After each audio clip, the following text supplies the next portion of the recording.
Eu não vou barganhar princípios, porque eu sei em que tenho crido e estou bem certo que é poderoso para guardar o meu tesouro até o dia final.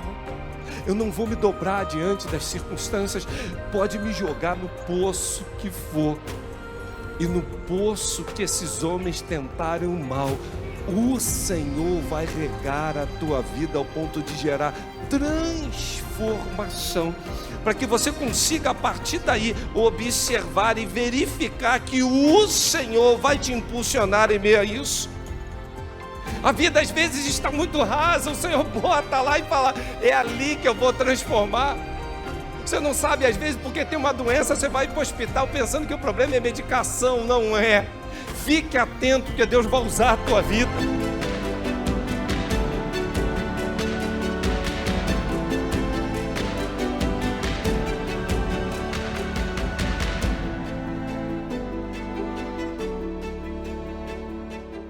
À noite, eu quero falar de sabedoria para transformar o mal em bem. Gênesis 37, deixa a Bíblia aberta. Nós vamos então fazer uma abordagem. Gênesis 37, a partir do verso 3. Ora, Israel gostava mais de José do que qualquer outro filho, porque ele havia nascido em sua velhice. Por isso, mandou fazer para ele uma túnica longa. Quando seus irmãos viram que o pai gostava mais dele do que qualquer outro filho, odiaram-no e não conseguiram falar com ele amigavelmente. Certa vez José teve um sonho e quando contou aos seus irmãos, eles passaram a odiá-lo ainda mais. Ouça o sonho que eu tive, disse-lhes. Estávamos amarrando feixes de trigo no campo quando o meu feixe se levantou, ficou em pé e os seus feixes se ajuntaram ao redor do meu e se curvaram diante dele. Verso 11. Assim seus irmãos tiveram ciúmes dele. O pai, no entanto, refletia naquilo. Verso 19. Lá vem o sonhador, diziam uns aos outros. E agora vamos matá-lo e jogá-lo num desses poços e diremos que um animal selvagem o devorou? Veremos então o que será dos seus sonhos. Quando Rúben ouviu isso, tentou livrá-lo das mãos deles, dizendo, não lhes tiremos a vida, e acrescentou, não derrame sangue, jogue-no naquele poço no deserto, mas não toque nele. Rúben propôs isso com a intenção de livrá-lo e de levá-lo de volta ao pai. Chegando José aos seus irmãos, lhe arrancaram a túnica longa, agarraram-no e jogaram no poço, que estava vazio e sem água. E ao se assentarem para comer, viram de longe uma caravana de ismaelitas que vinham de Gileade. Seus camelos estavam carregados de especiarias, bálsamo, mirra, que eles levavam para o Egito. Judá disse então aos seus irmãos, que ganharemos se matarmos o nosso irmão e escondermos o seu sangue? Vamos vendê-los aos ismaelitas. Não tocaremos nele, afinal é nosso irmão, nosso próprio sangue. E os seus irmãos concordaram. E quando os mercadores ismaelitas de Midian se aproximaram, seus irmãos tiraram José do poço e o venderam por 20 peças de prata aos ismaelitas, que o levaram para o Egito. Agora, Gênesis 50, apenas o verso de número 20. Vocês planejaram mal contra mim, mas o Senhor tornou em bem, para que hoje fosse preservada a vida de muitos. Vocês planejaram mal contra mim, mas o Senhor, o Deus, tornou em bem. Vamos orar? Pai, tua palavra será proclamada e na autoridade do Espírito pedimos que gere cura, libertação e salvação. Tua palavra sempre faz o que te agrada. E nós queremos ouvir a tua voz e sermos transformados pela tua palavra em nome de Jesus. Amém. O personagem José do Egito é um personagem bíblico muito falado, muito pregado, muito conhecido. O processo histórico da vida desse homem, a maioria o conhece muito bem, mas talvez alguns princípios e detalhes nós desconheçamos. E principalmente o que diz respeito a colocar em prática o que José vivenciou. Quem de nós não tem sonhos? Quem de nós está aqui hoje que não está olhando para frente dizendo: ah, eu tinha tanto sonho disso ou daquilo? E José começa então uma trajetória de vida onde seus irmãos cada vez foram ficando com mais raiva dele, porque, na verdade, a vida de José era uma vida de destaque, era uma vida proeminente, era uma vida que cada vez José estava numa posição mais elevada, e os irmãos não queriam saber disso, os irmãos não gostavam disso. Como é que pode? Você vai governar sobre nós? Por que você é melhor do que a gente? E então a vida de José começou aparentemente a se transformar num grande mal, ao ponto dos seus irmãos o venderem para uma caravana ismaelita, e os ismaelitas vendem para Potifar. Ele vai para a casa de Potifar, e na casa de Potifar ele governava sobre tudo, menos poderia tocar na mulher de Potifar, mas a mulher de Potifar desejou deitar-se com José. E ela investiu pesado nisso, e não foi só uma vez. Quando você olha para as Sagradas Escrituras, existia já um investimento para que isso sucedesse. E José resiste a essa investida, e ela inverte o jogo. Ela diz que ela que estava sendo, na verdade, atacada por ele, e ela começa a gritar, e José vai preso. A vida de José foi uma vida de injustiças, foi uma vida que aparentemente, humanamente falando, nós diríamos: esse homem não sabe o que é sucesso. Aliás, o que ele viveu foi uma profunda injustiça. Mas em determinado momento Deus muda a vida, a história de José. E o texto que acabamos de ler em Gênesis, ele fala que Deus transformou o mal em bem. Mas como isso é possível diante de um mundo tão hostil, diante de uma ambiência onde as pessoas sempre estão tentando passar a perna na gente? Outro dia eu estava assistindo um vídeo falando do manual de sobrevivência do Rio de Janeiro. E aí a pessoa fala assim: já vai orando, irmão, para de manhã não cair a passarela. Já vou orando para a bala perdida não te alcançar. Já vá orando que quando você sair a pé vai ter alguém que vai tentar furtar o teu celular. Aliás, já está provado aí, irmão, que o Brasil é campeão recordista de furto e roubo de celular no mundo. No mundo. Isso é triste. E talvez o Rio de Janeiro seja o epicentro disso, talvez. Para a gente começar a alinhar.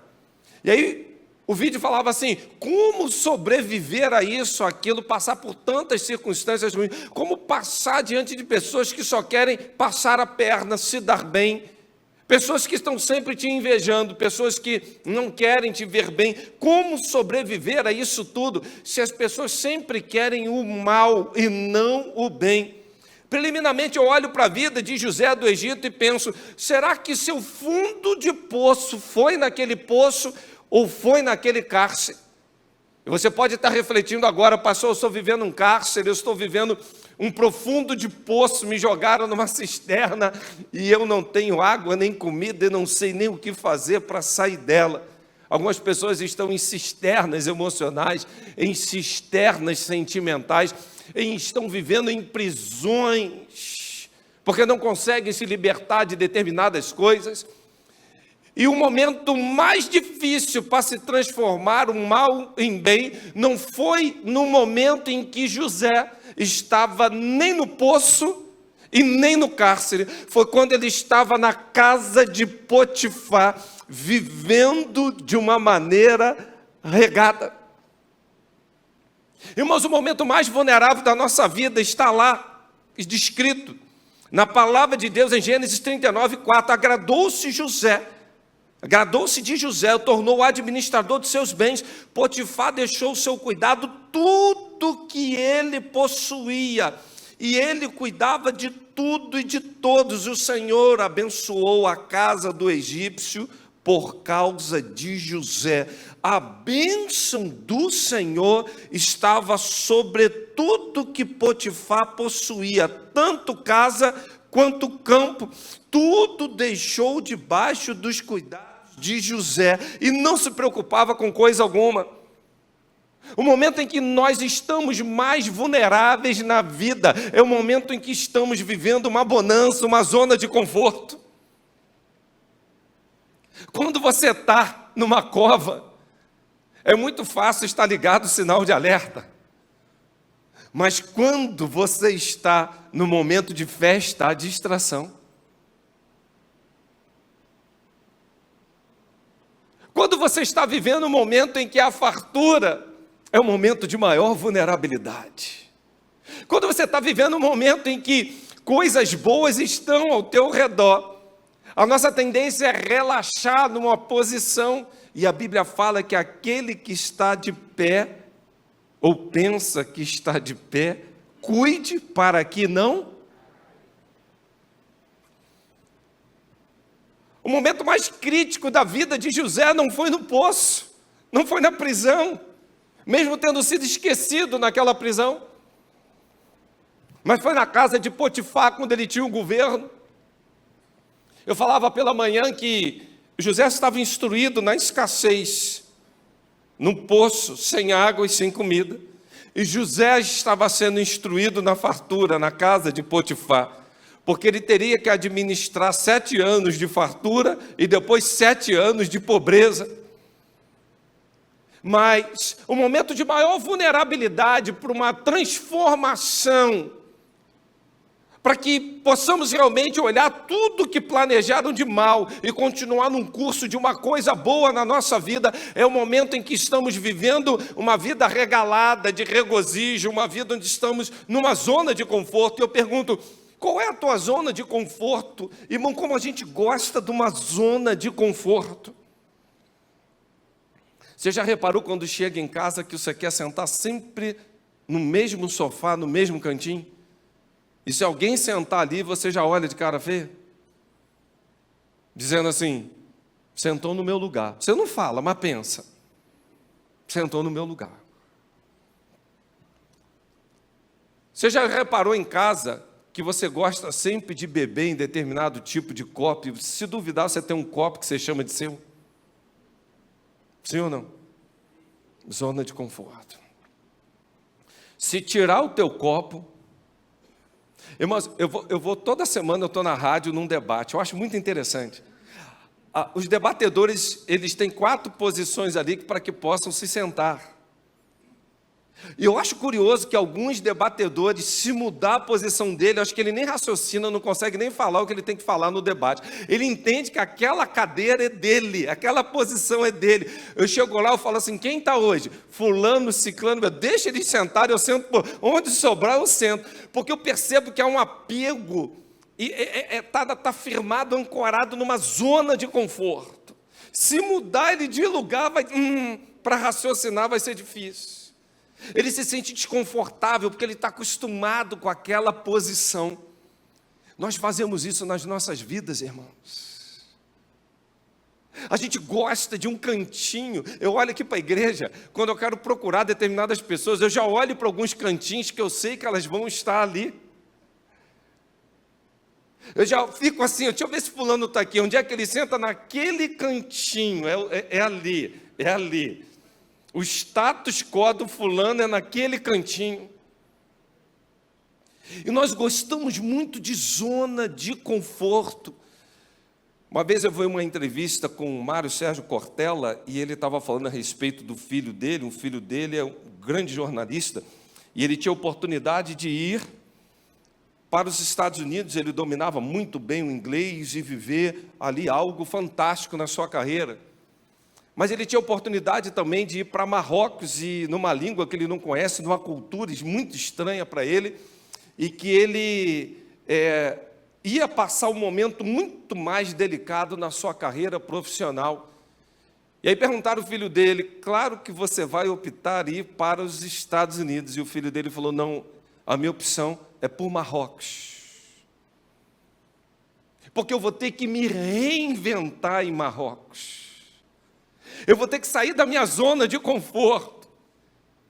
E é ali que eu vou crescer, ali que eu vou amadurecer, ali que o próprio Deus vai impulsionar a minha vida. Irmão, José do Egito sabia que ali era um momento de enorme delicadeza, ao ponto de Potifar inventar aquela enorme potifaria para tentar aprisionar José. E José, no momento de maior vulnerabilidade na vida, ele não cede. No momento de maior fragilidade, ele era mordomo, governava sobre bens, sobre tudo e sobre todos. Ele não se deu por vencido. No terreno do conforto, ele andou vigilante. Para quê? Para que o Senhor pudesse transformar mal em bem.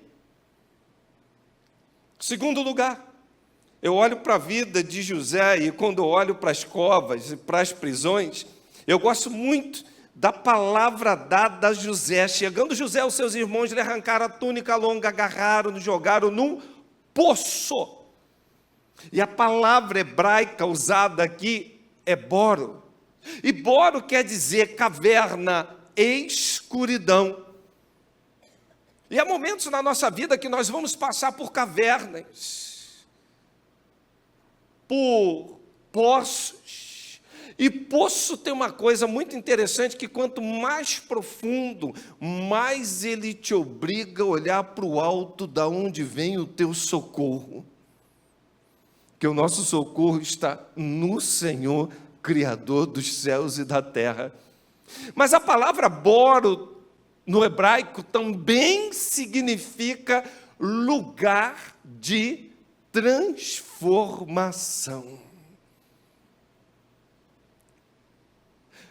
Alguém pode jogar a tua vida num poço, mas quando você é uma semente vivendo para a glória de Deus, não importa o buraco que te jogarem, porque você vai germinar. Não importa a prisão que te colocarem, porque o Senhor vai fazer prosperar os teus caminhos. Quando você entende que você está vivendo um propósito espiritual, por mais que as pessoas queiram limitar, paralisar, queiram, na verdade, atrapalhar, eles serão desbaratados e serão, na verdade, jogados por terra.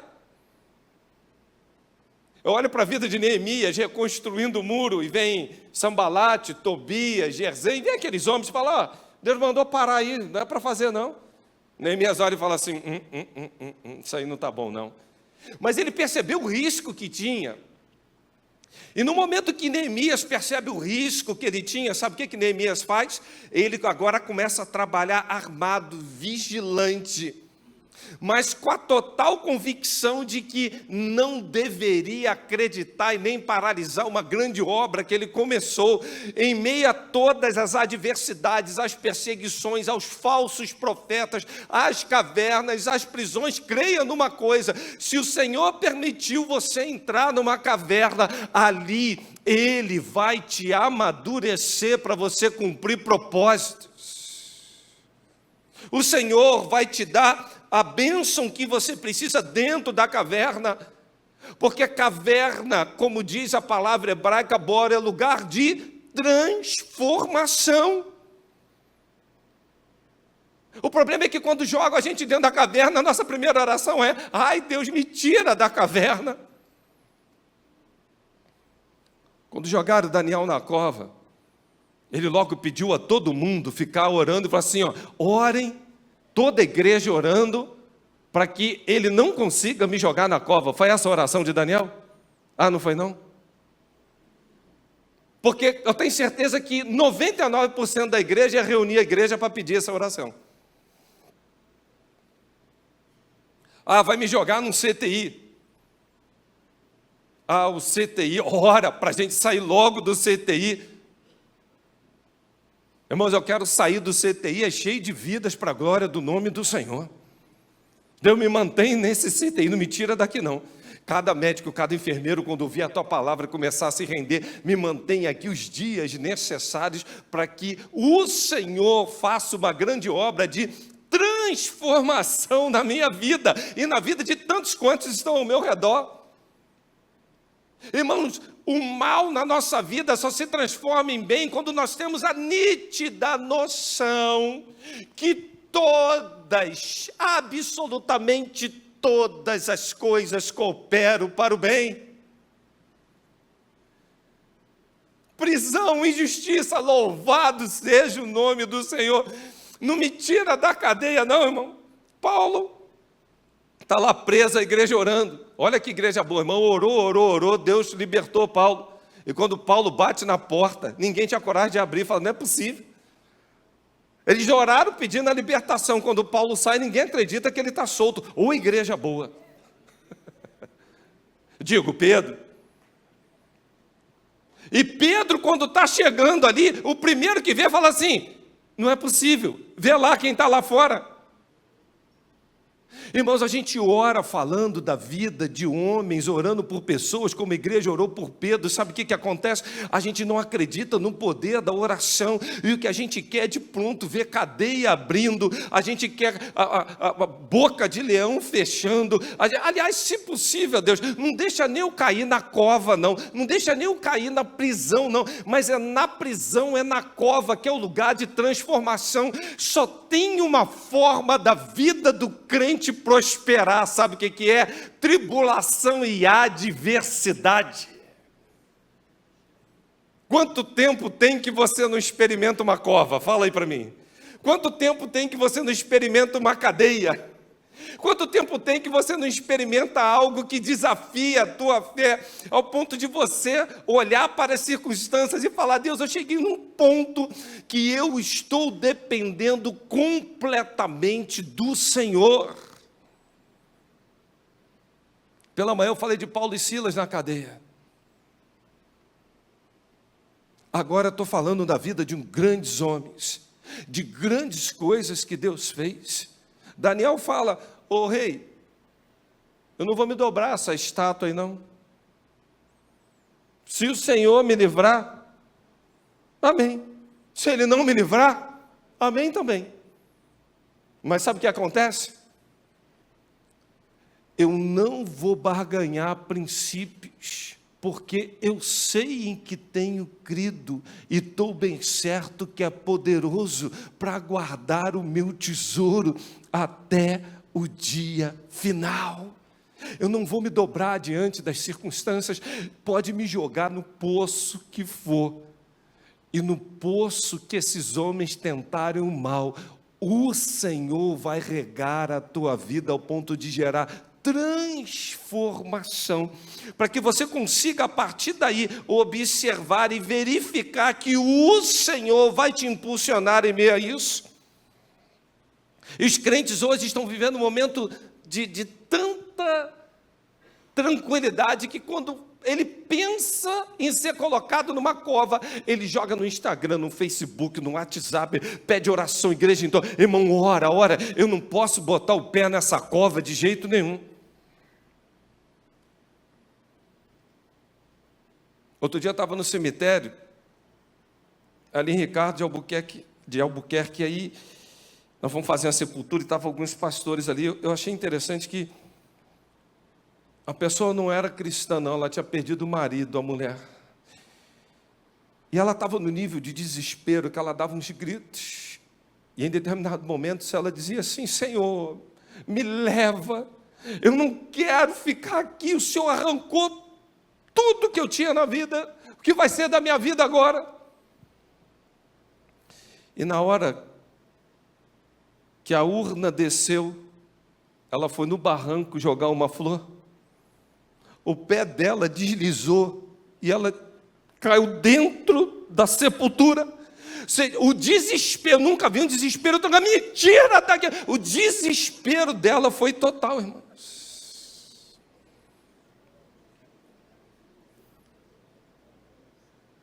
Que desespero. Eu me lembrei do grito agudo da dor da perda, mas eu me lembrei do grito agudo, grave e tudo por aí mais, quando caiu naquela cova. Irmãos, ninguém gosta de cova. Ninguém gosta de... Quem é que... Só masoquista. Ninguém é masoquista. Quem é que gosta de cova aqui, irmão? Ninguém. Quem é que gosta de prisão? Ninguém. Mas nas covas e nas prisões, que é o lugar de transformação. A vida às vezes está muito rasa, o Senhor bota lá e fala, é ali que eu vou transformar. Você não sabe, às vezes, porque tem uma doença, você vai para o hospital pensando que o problema é medicação, não é. Fique atento, porque Deus vai usar a tua vida. Fique atento, porque na cova e na prisão, o Senhor vai te abençoar naquele lugar. Terceiro lugar, quando eu olho para a vida de José, como é que transforma mal em bem? Nós já acabamos de cantar aqui, Marquinhos. Nós não estamos andando por vista, nós nos movemos por fé. Mas para a transformação do mal em bem, tem pessoas que querem largar a fé e andar por vista. E uma coisa que me chama, pastor Pedro, atenção na vida de José, eu sou intrigado com isso. Capítulo 42, verso 7. José reconheceu os seus irmãos logo que os viu, mas agiu como se não os conhecesse. Olha só. E lhes falou asperamente, de onde vocês vêm? Responderam eles, da terra de Canaã, para comprar comida. José reconheceu os seus irmãos, verso 8, 42, 8. José reconheceu seus irmãos, mas eles não o reconheceram. Irmão Ricardo, sabe quanto tempo demorou desde o sonho até virar governador? Sabe, Renan? 13 anos. Irmãos, não é possível que em 13 anos alguém mude tanto que nenhum irmão reconheça. Não, para. Você não vai me convencer que 13 anos que você não vê um irmão teu, que quando você não vê, você não vai reconhecer. Aliás, não era só um irmão, eram vários. E fico me perguntando, por que é que José reconhece todos os irmãos, mas por que é que nenhum irmão vai reconhecer José após 13 anos? Porque quando os irmãos olham para a figura do governador, não conseguem enxergar um irmão, mas José, que anda por fé e não por vista, ele está vendo a necessidade, a peculiaridade de cada um que está passando por ali. Por isso que José era governador, os irmãos só viraram serviçais.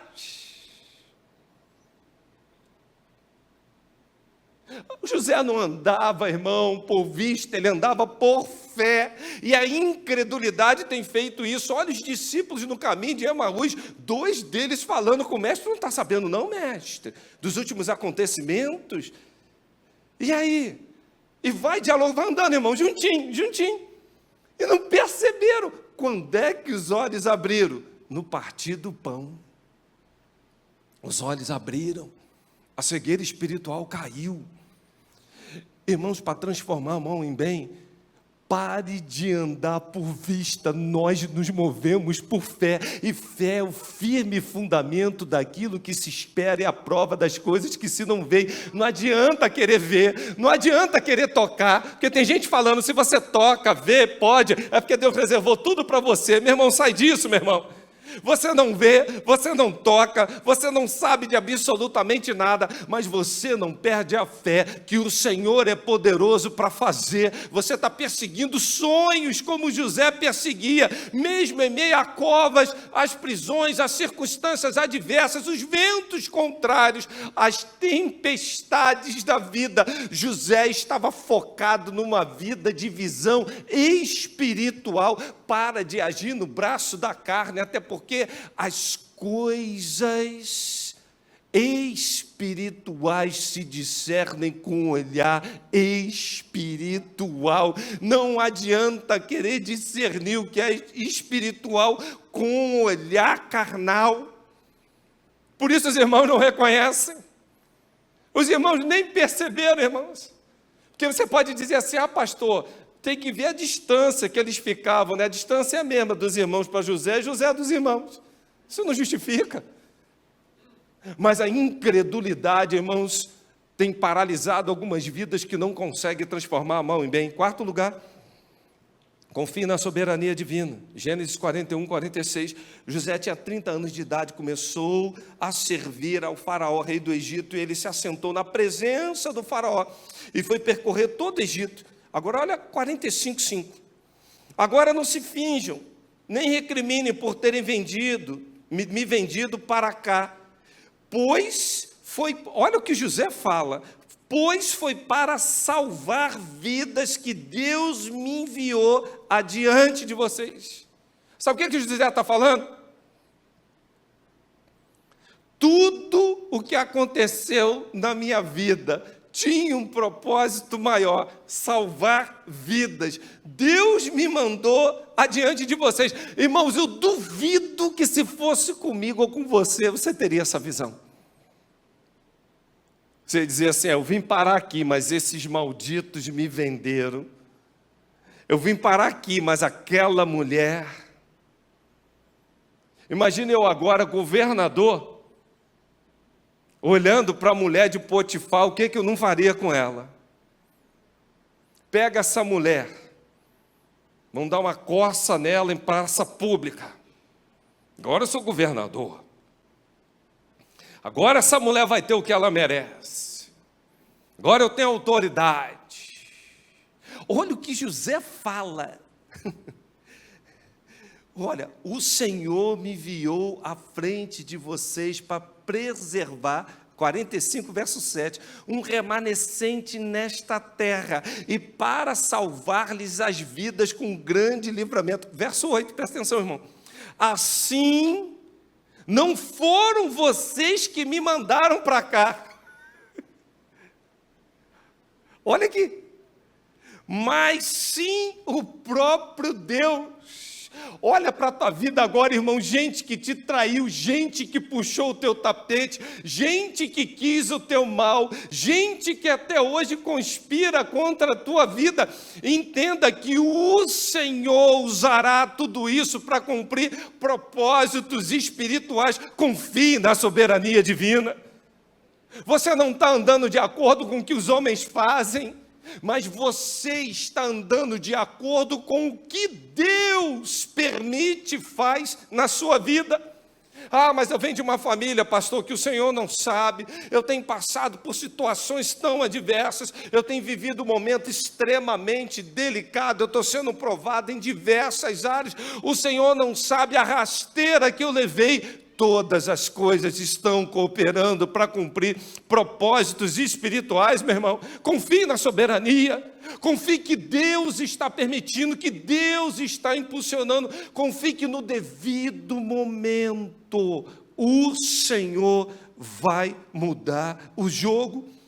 Porque todas as coisas que você passa ruim não altera o plano de Deus. O plano de Deus é imutável. E Ele usa isso para te transformar e te jogar no processo e na posição que Ele separou para a minha e para a sua vida. Ele usa tudo para concretizar. Por isso o Senhor é especialista em transformar tragédia em vitória, luta em propósito, escassez em abundância, maldição em bênção. Basta você continuar firme no propósito. Olha aqui para mim. Você lembra de gente que te perseguiu, que quis muito mal a você e fez muito mal? Sim ou não? Você lembra de gente que puxou o teu tapete? Te apunhalou? Sim ou não? Tudo isso serviu para que o Senhor te lançasse à frente. Confie na soberania divina. Eu olho para a minha vida profissional, irmãos, eu tenho um livro para contar de traição, tragédia, de gente puxando o tapete todos os dias, e eu consigo enxergar nitidamente que tudo aquilo serviu para o progresso do Evangelho do Reino e para um propósito maior. E quero concluir. Deus vai transformar mal em bem, porque Deus fará justiça e recompensar os seus filhos. Gênesis 41, 39. Disse, pois, a Faraó a José, uma vez que Deus lhe revelou todas as coisas, Faraó está reconhecendo que foi Deus que revelou. Não há ninguém tão criterioso e sábio como você, José. Você terá o comando do meu palácio, de todo o povo, há de sujeitar as suas ordens. Somente em relação ao trono, eu serei maior do que você. Faraó prosseguiu, presta atenção. Entrego a você agora o comando de toda a terra do Egito. 42. Em seguida, Faraó tirou do dedo o anel de selá e colocou no dedo de José. Mandou vestir de linho fino e colocou uma corrente de ouro em seu pescoço. Também fez subir em sua segunda carruagem real. E à frente dos arautos iam gritando, abram caminho. Assim, José foi colocado no comando de toda a terra do Egito. Irmãos, o copeiro, o padeiro, eles falharam. Mas se você parar para pensar como Deus honra, mesmo naquele cárcere, o copeiro era para servir vinho, o padeiro era para servir pão e vinho. Você está entendendo o que Deus estava fazendo com José quando aqueles homens estavam com ele? Você entendeu? Pão e vinho.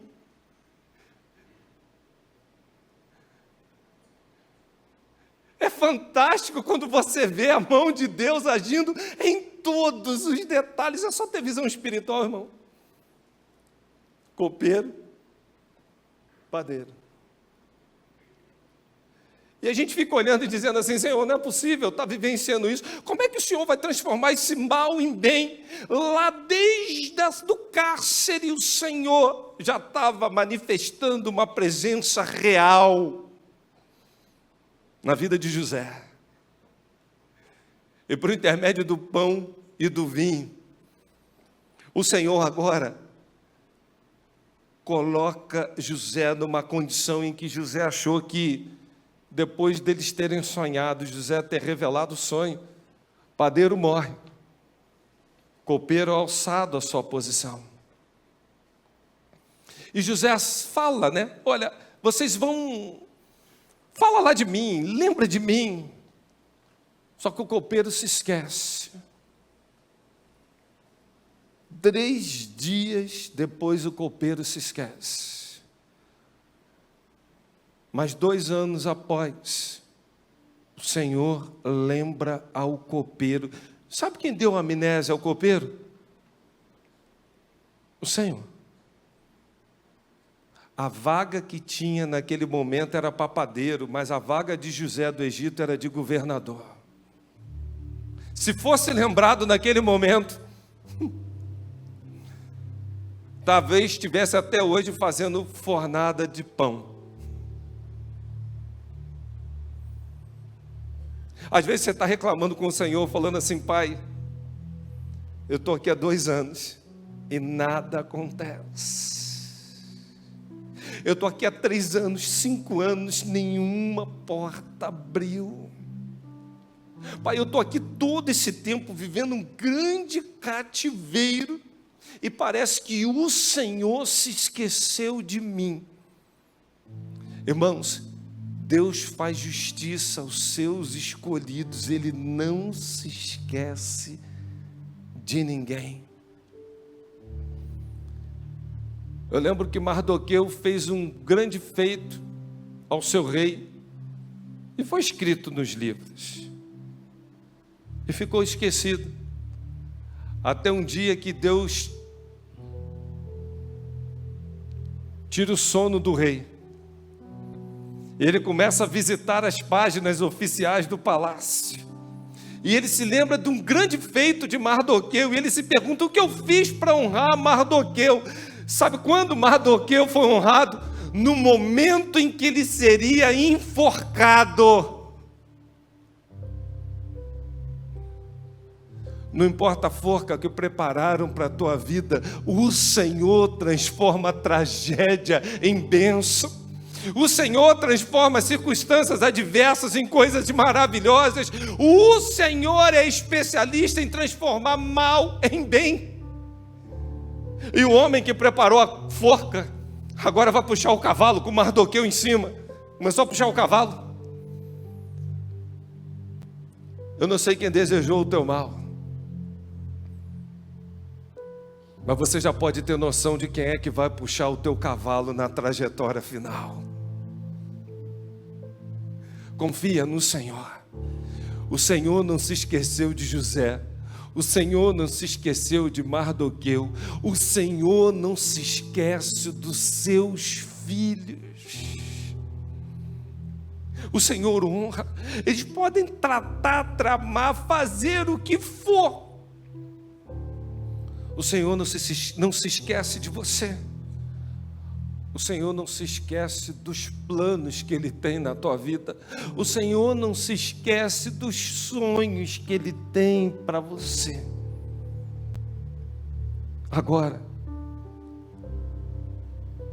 bote uma coisa na tua cabeça: o Senhor não deve nada para ninguém, Ele é galardoador, Ele recompensa a cada um segundo as suas obras.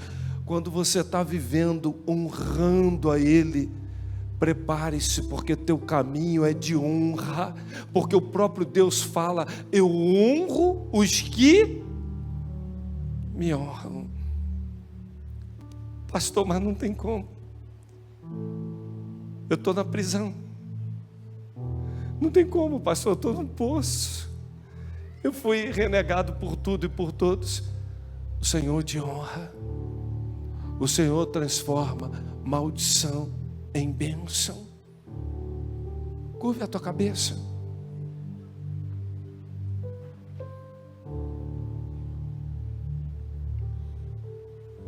Se tem alguém que podia estar revoltado, era José do Egito.